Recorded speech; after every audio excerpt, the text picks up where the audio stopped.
Welcome to China in Focus. I'm Tiffany Meyer. Our top story, a word of warning. China is reportedly conducting the largest military buildup since Nazi Germany. What does it mean for the U.S.? Details from an expert. President-elect Trump throwing TikTok a lifeline. Trump asking the Supreme Court to pause a law that could ban the Chinese-owned app. What's his reason behind this move? Never before seen photos showing Biden meeting with Hunter's Chinese business partners and Chinese leader Xi Jinping. We have the details. Former President Jimmy Carter has died at 100 years old. How did he shape relations between the U.S., Taiwan, and China? A look at his legacy and controversy surrounding it. And California's court records are putting a personal relationship under scrutiny between an alleged Chinese agent and a local councilwoman. More on Beijing's plan to instill influence on American soil.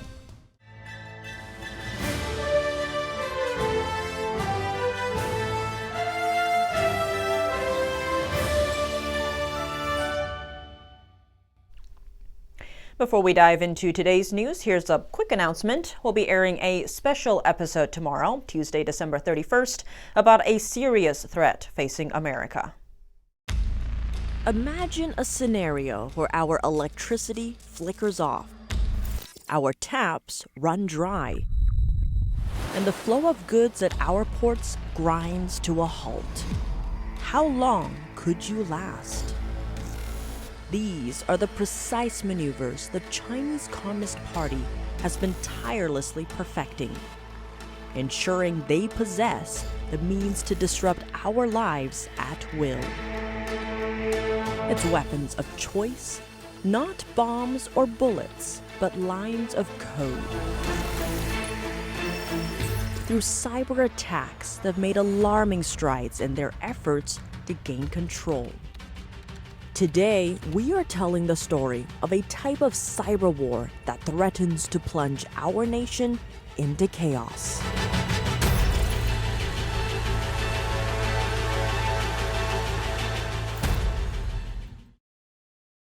Keep an eye out for that special report premiering at 9 p.m. Eastern on Tuesday here on China in Focus.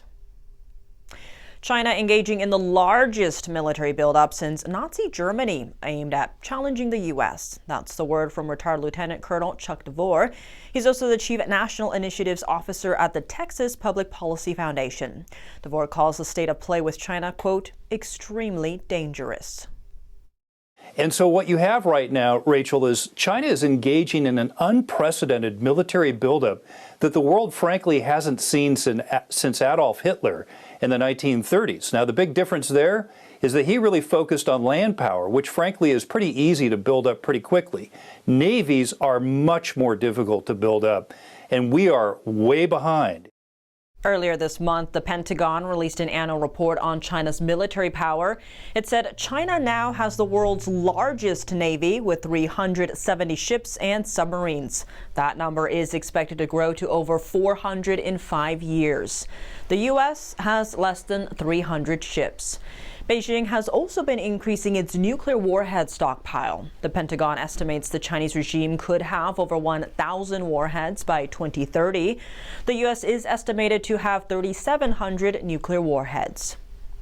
And so not only do we need to catch up, but we also need to modernize our nuclear weapons, and we need to put a lot of effort into missile defense. As we've seen in Israel and in Ukraine, missile defense is both needed and effective. China has added 50 ballistic missiles capable of striking the continental U.S.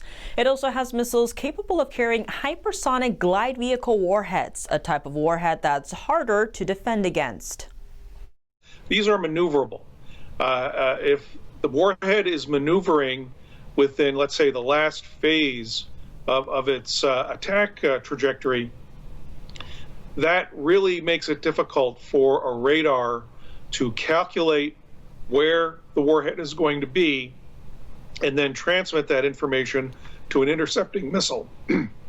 That's why hypersonic glide vehicles are so dangerous and why the United States is planning a layered defense of long-range anti-missile interceptors and short-range missile interceptors.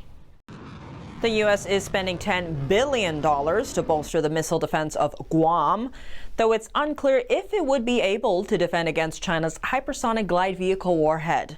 The Pentagon also noted that China is building a global military with the goal of projecting power beyond the First Island chain. The First Island chain is a string of islands stretching from Japan to Malaysia. Its geography prevents China from launching submarine-based nuclear attacks against the U.S. The report said Beijing is looking to build overseas military bases. Here's a list of countries that Beijing is likely to have considered as future base locations: Cuba, Papua New Guinea, the Solomon Islands, Burma, Thailand, Indonesia, Pakistan, Sri Lanka, the United Arab Emirates, Kenya, Equatorial Guinea, Tanzania, Angola, and Bangladesh.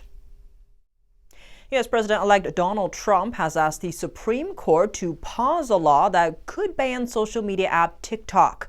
January 19th, the day before he takes office, is the deadline for the Chinese-owned app. Trump argued that he should be given time to pursue a political resolution. Here's more. You know, I have a warm spot in my heart for TikTok. U.S. President-elect Donald Trump has urged the Supreme Court to pause implementation of a law that would ban TikTok or force its sale. Joe Rogan. That's because, he said in a legal filing, he should have time after taking office to pursue a political resolution to the issue. The law in question would require TikTok's Chinese owner ByteDance to sell the platform to an American company or face a ban. The U.S. Justice Department has argued Chinese control of TikTok poses a continuing threat to national security. That position is supported by most U.S. lawmakers. Free speech advocates, however, argue the law against TikTok evokes the censorship of authoritarian regimes. TikTok, which has 170 million U.S. users, has previously said the Justice Department has misstated the company's ties to China. It and its parent have sought to have the law struck down. But if the court does not rule in their favor and no divestment occurs, the app could be effectively banned in the US on January 19th, one day before Trump takes office. In 2020, he sought to block the app and force its sale to American companies. But more recently, he has expressed a warm spot for TikTok. But TikTok had an impact. Trump met with TikTok CEO in December and has said he received billions of views on the social media platform during his presidential campaign. There was one poll that showed it. We are getting our first look at never-before-seen photos. They show Joe Biden back when he was vice president, meeting with some of his son Hunter Biden's Chinese business partners. The National Archives released the images. The photos were taken in 2013 when then Vice President Biden visited China. Some photos show Hunter Biden introducing his father to his Chinese business partners. Another image shows Biden and his son meeting with Chinese Communist Party leader Xi Jinping. House Republicans have long accused President Biden of being involved in or personally profiting from his family's foreign business dealings. The president has denied those accusations. In the meantime, Hunter Biden's lawyer, Abby Lowell, said the release of the photos is nothing new. He called it misinformation from some GOP members. Former President Jimmy Carter died on Sunday at the age of 100. Tributes to him are pouring in. Looking back on Jimmy Carter's greatest accomplishments, the Camp David Accords likely come to mind. But that's far from the only foreign policy actions Carter became known for. Here's a look at how the former president influenced U.S. policy toward communist China. A smile and a handshake between two very different men who saw a common future. U.S. President Jimmy Carter and China's communist leader Deng Xiaoping both knew the fate of the world would one day hinge on relations between the U.S. and China. It was 1979. Washington established diplomatic ties with communist Beijing. For a president who got a deal done between Egypt and Israel and struck a nuclear accord with the Soviet Union, Carter believed ending hostility with Beijing was among his greatest achievements. What are you most proud of? I helped promote peace between other countries that were potentially at war. I reached out to long-term adversaries like China. His decision came at a cost. The U.S. no longer officially recognizes Taiwan. U.S. troops pulled out. the island democracy of 24 million people, now facing the growing threat of a possible Chinese attack. From Taiwan's perspective, that meant that it officially became an unrecognized state, and that really is what put Taiwan in this very compromised position internationally. The U.S. maintains unofficial ties with Taiwan, regularly selling weapons to its military. China experiencing huge economic growth, due in large part to its relationship with the U.S. Now, China is the world's second largest economy. But prosperity did not trigger political reform. Chinese leader Xi Jinping could potentially stay in power for life, with a military more powerful than ever. Bilateral relations dropping to the lowest level in years. Carter always maintained people-to-people ties will prevail. He made several trips to China after leaving office, warmly welcomed by top leaders. The 39th President of the United States, proud of his legacy, normalizing ties with China, now seen by many as the most important bilateral relationship of the 21st century. Carter introduced human rights into U.S. foreign policy for many foreign countries, but not China. After leaving office, he didn't stop engaging with Beijing. The think tank and foundation he founded have been promoting U.S.-China exchanges for many years. Carter has visited China almost every year until he fell ill with cancer in 2015. Chinese state media called on incoming President Donald Trump to, quote, carry forward Carter's legacy as a friend of China. Next, a California court reveals that a recently charged Chinese agent is Councilwoman Eileen Wang's fiancé. According to court documents, defendant Mike's son helped Wang win a council seat, serving as her campaign manager in 2022. Son is facing multiple criminal counts, including spreading political influence on behalf of the Chinese regime in the U.S. and conspiring with a sentenced Chinese spy, Chen Yun, to harass Chinese dissidents. That's including members of faith group Falun Gong. Coming up, amid a rise of ruptured undersea cables in Europe, China and Russia are emerging as top suspects. Meanwhile, NATO vows to boost military presence to protect these key infrastructures.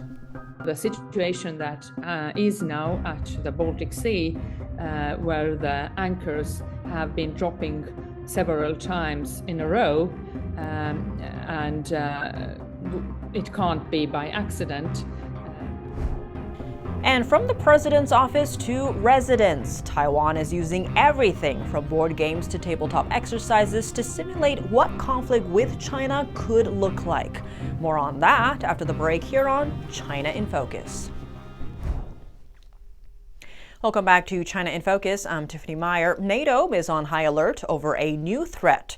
Foreign ships suspected of cutting undersea cables that connect its member states.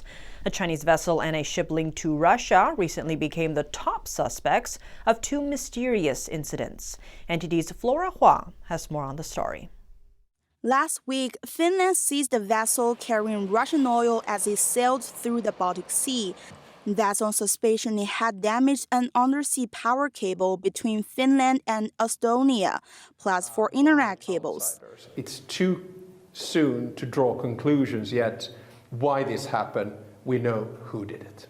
After meeting with the Finnish president, NATO chief Mark Rutte announced Friday on social media that the alliance will enhance its military presence in the Baltic Sea, adding that he fully supports investigations into the possible sabotage of undersea cables. The cable ruptures are not an isolated case. In mid-November, 2 undersea cables abruptly went offline in the same body of water, the Baltic Sea. One of the cables connects Sweden and Lithuania, and the other connects Germany and Finland. European authorities soon seized the Chinese vessel, whose sailing route and time almost perfectly matched when and where the network outage occurred. The German defense minister told the press that he believes the case is a form of hybrid warfare being used against Europe. The term refers to when a country uses unconventional tactics to weaken or isolate an opponent outside of typical military action. Back to the Chinese vessel, the ship is now reportedly headed to Egypt, and Swedish authorities say the investigation is still ongoing. They also complain that they didn't have a chance to investigate the Chinese ship according to their laws, as Beijing only allowed them to observe as Chinese inspectors probe the boat. The incident comes 4 months after Beijing admitted Hong Kong's cargo ship, the New Polar Bear, damaged a gas pipeline and undersea cables last October. The regime claimed the damage was accidental. The situation that is now at the Baltic Sea, where the anchors have been dropping several times in a row, and it can't be by accident. This kind of situations are not typical not only for our region, but also for other regions in the world. Estonia has suffered multiple undersea cable ruptures by foreign ships, and now it has vowed to push for a change in international maritime law. And now, due to the very rapid technological developments, like the enormous amount of undersea infrastructure, but also, for example, underwater drones and all these issues, we think that it is a good idea to look over also the international law to make these investigations more smoothly. Beneath many busy waterways, undersea cables, power lines, and gas or oil pipelines are widely spread across seabeds. These key infrastructure pathways are critical highways for global communication, internet service, and energy resources. Damage to these cables is costly to repair. Flora Hua, NTD News. Undersea cables are vital for the U.S. and its allies, both in Europe and in Taiwan. What's driving concerns, the fact that China has the ability to quickly cut this kind of cable just by using its commercial vessels. Gregory Copley, the president of the International Strategic Studies Association, warns that Chinese Communist Party leader Xi Jinping hasn't ruled out using cable cuts as a tactic to isolate Taiwan. Here's what he had to say. We know that he has considered the cutting off of the undersea cable networks linking Taiwan with the outside world, and there are about 8 or 9 of those with 5 landing stations, I think, on Taiwan. That again would be a high-risk escalation.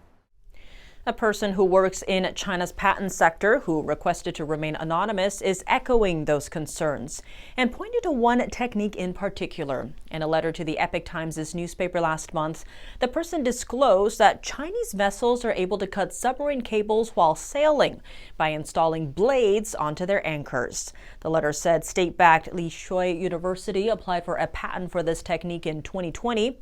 In China, these schools mostly rely on state funding to conduct research. Su Qiyun is an analyst from Taiwan's Institute for National Defense and Security. He warned China could exploit this technique to damage Taiwan's undersea cables. Almost all of Taiwan's communications with the outside world are transmitted through these cables. About 2 months ago, Taiwan's defense minister warned that a real Chinese blockade of Taiwan would be an act of war.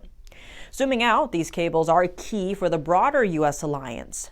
Data records from telegeography highlight the global layout of major undersea cables.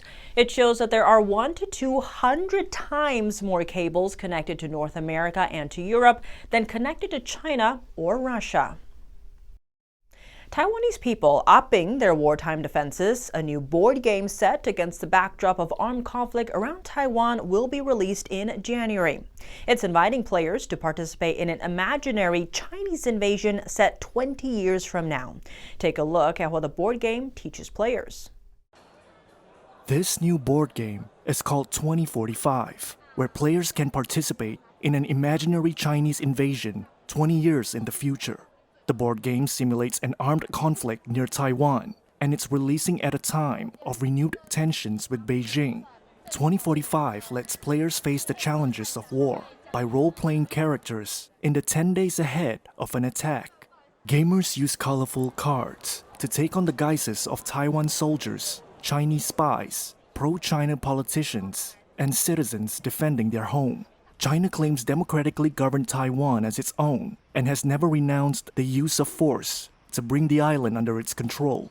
Taiwan's president and his government strongly object to China's sovereignty claim and say only the island's people can decide their future. The board games maker, Mizo Games, began raising money for the project in August. The Taiwanese company raised over $120,000 within 2.5 months. Chang Shaolian is Mizo's founder. I want the players to feel that they want to win and to think about what they will do to win. In this game there are two types of victories, individual victory and the victory of Taiwan. The two outcomes pose a huge conflict of values for the players. I don't want players to play the game with just the mindset to learn, but I want them to play the game with the desire to participate in and win this war on the table. The game is also set for release in the US and Europe. Players who tested the game told Reuters they learned more about the implications of real war. Through this game, players can learn where the People's Liberation Army may land. Although I care about political issues, I'm not very knowledgeable on military matters. And so through this game, I understood more about where the PLA may land in Taiwan and launch an attack. China has ramped up military activities close to Taiwan in recent years, including massing naval forces around the island this month. And the development of 2045 came at a time when Taiwan officials have intensified preparations for scenarios including a China conflict. Last week, Taiwan's presidential office said it had held its own tabletop exercise for the first time with government agencies beyond the armed forces. The exercise simulated scenarios where the island would be on the brink of war. They're designed to test the readiness of the government and civil society. Taiwan's President William Lai said the island is capable of adequately responding to both natural disasters and authoritarian expansionism, as long as the entire Taiwanese society is prepared. Both governmental agencies and civil groups participated in the 3-hour-long exercise. The island's interior minister also disclosed a plan of training over 50,000 volunteers by next year to cope in emergencies. That's all for today's China in Focus. I'm Tiffany Meyer. If you have any feedback on the show or have something you'd like to see us cover, send us an email at chinainfocus@ntd.com. We'd love to hear from you. For round-the-clock original news coverage, visit us at ntd.com or download our NTD app. Thanks for watching. See you tomorrow. Coming up on NTD, stay tuned for America's Hope with Kelly Wright. Tonight, Kelly emphasizes the significance of the Christmas season. He's joined by Bishop Danny Yonahan of Gospel for Asia, who shares his experiences as a pastor minister and advocate for those persecuted for their faith. Despite the numerous challenges he's faced, Yohanan's steadfast faith allows him to bless his community and even his adversaries. As America's Hope concludes on NTD and Epic TV, Kelly also extends his sincere gratitude to everyone who has supported the show. That's tonight at 10 p.m. after China in Focus. Thanks for watching. See you tomorrow.